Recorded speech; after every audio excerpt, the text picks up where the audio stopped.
Tidak ada kompromi. Pak Mendagri, Pak Presiden juga tidak minta kita kompromi. Yang Pak Presiden dan Pak Mendagri minta adalah tetap e-budgeting. Semua anggaran harus sesuai dengan RPJMD, sesuai dengan KUHP-PAS, sesuai untuk pembangunan DKI. Ini dokumen Pemprov katanya yang benar yang diterima oleh Nanti kamu tanya sama mereka, dokumen Pemprov pun tidak semua benar.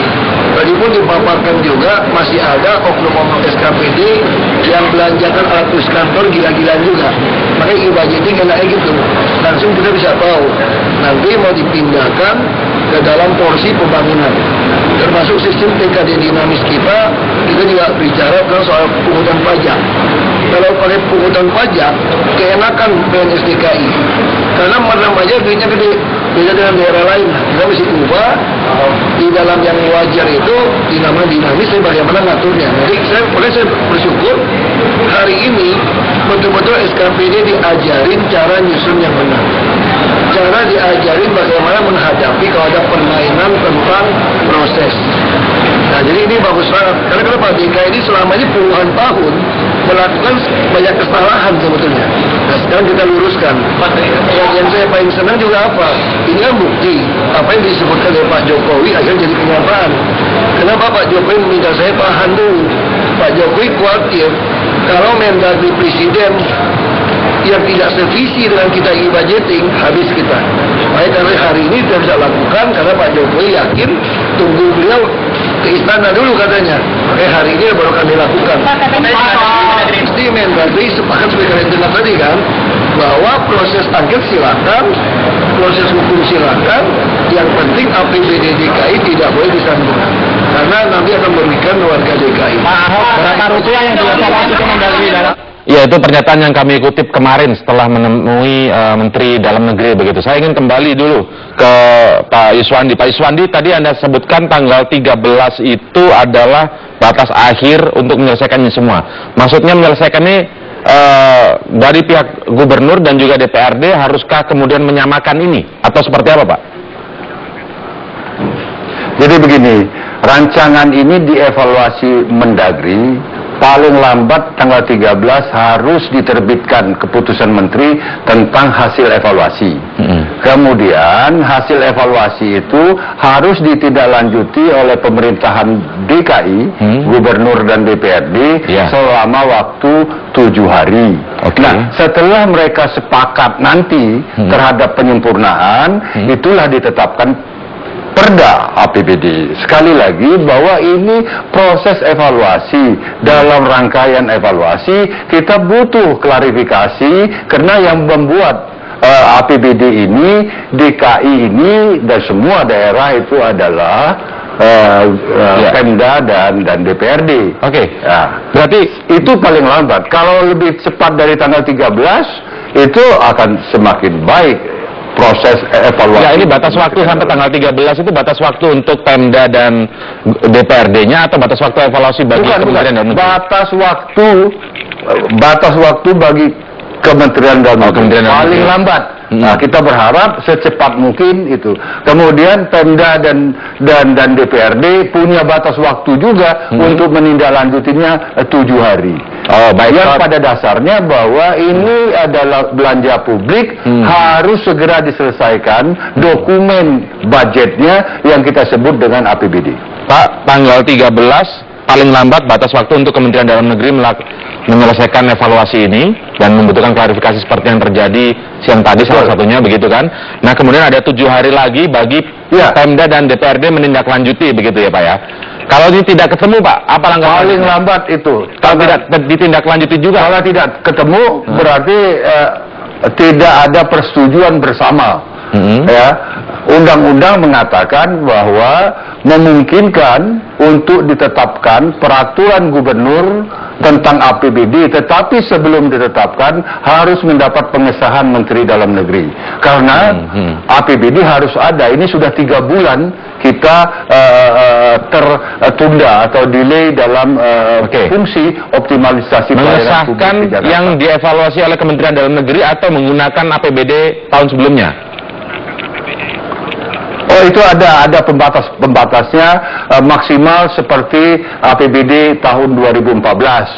dan format regulasinya adalah dalam bentuk peraturan gubernur. Tapi sekali lagi, forum-forum klarifikasi yang kita lakukan ini sedapat mungkin kita mengarah kepada penetapan peraturan daerah tentang APBD. Sebelum saya ke Pak Taufik, jadi siang tadi itu forum klarifikasi bukan mediasi sama sekali ya? Iya, forum klarifikasi. Jadi tidak menemukan satu pendapat itu bukan, Pak ya? Memang bukan seperti itu targetnya ya? Oh pasti dong, pasti menemukan pendapat itu baik sekali. Karena di situ kan sebetulnya komponen APBD itu kan bukan hanya belanja, termasuk pendapatan, belanja dan pembiayaan yang harus dikemas di dalam APBD Provinsi DKI. Pak Taufik, dengan hasil yang seperti diungkapkan oleh Pak Yuswandi tadi, tapi sementara kita tahu juga yang bergulir di DPRD adalah hak angket, Pak. Nah ini otomatis waktu 7 hari yang diberikan setelah tanggal 13 nanti misalnya otomatis tidak akan digunakan oleh DPRD, Pak ya? Ya belum tentu, kan soal angket dengan proses APBD, pengesahan APBD dua hal yang berbeda, Mas. Jadi saya kira kan mengelola pemerintahan itu ada prinsip keteraturan, ada hierarki, makanya kita ikuti apa yang disampaikan oleh Kementerian Dalam Negeri. Saya kira itu, ya. Hal yang berbeda, tapi kan angket itu kan terkait dengan masalah prosedur APBD yang diduga menurut DPRD dilanggar oleh Gubernur Ahok, Pak. Nah kalau ini berjalan beriringan, kan harus kita letak garis pembatasnya mungkin bisa kita harus melakukan enggak dong. Kita harus melakukan penyelidikan terhadap apa yang kita duga bahwa Gubernur melakukan pelanggaran atas undang-undang, peraturan pemerintah dan keputusan Kementerian Dalam Negeri dalam hal memproses pembahasan APBD. Itu kan dua hal yang berbeda, Mas. Pelanggarannya yang dilakukan penyelidikan. Gitu. Baik, untuk menindaklanjuti waktunya diberi 7 hari setelah tanggal 13. Tetapi kalau kita lihat hubungannya eksekutif legislatif di DKI seperti ini, terakhir tadi kita lihat siang tadi, Anda sebagai unsur pimpinan DPRD akan seperti apa untuk kemudian menjalin hubungan lagi misalnya atau melakukan proses pendekatan dalam konteks APBD ini selamat begitu, Pak?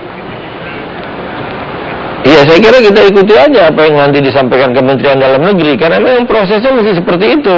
Karenanya saya kira mestinya kembali aja pada undang-undang, pada aturan-aturan yang berhubungan dengan proses pengesahan APBD. Nggak bisa kita berpikir sendiri, nggak bisa kita maunya sendiri gitu loh.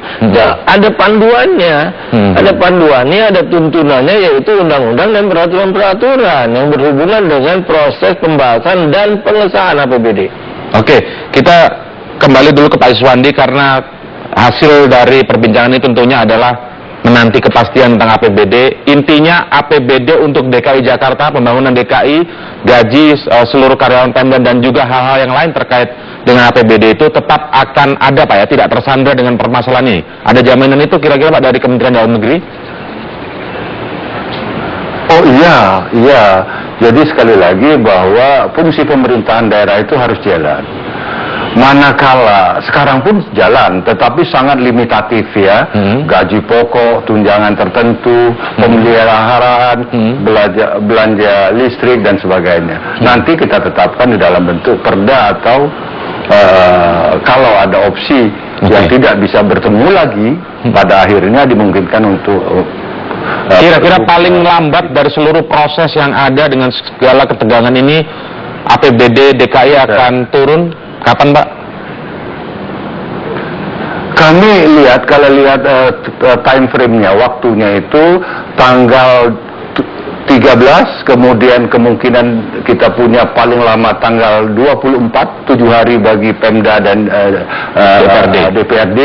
Apapun itu sudah harus, ya Pemda dan DPRD harus banggar, dan TAPD harus duduk terhadap evaluasi itu, dan setelah itu perda APBD harus ditetapkan. Manakala tidak, ya saya kira opsi peraturan gubernur itu yang penting bahwa DKI harus punya APBD. Nah, itu kira-kira kita sudah 3 bulan. Kalau boleh sedikit saya sebutkan, April kira-kira sudah ada, Pak ya? Paling lambat pertengahan April itu sudah turun ya? Insya Allah kita berharap. Oke, itu jawaban bagi masyarakat DKI Jakarta yang kita mengajak semua perdebatan yang panjang ini, sehingga kita mengajak semua pihak.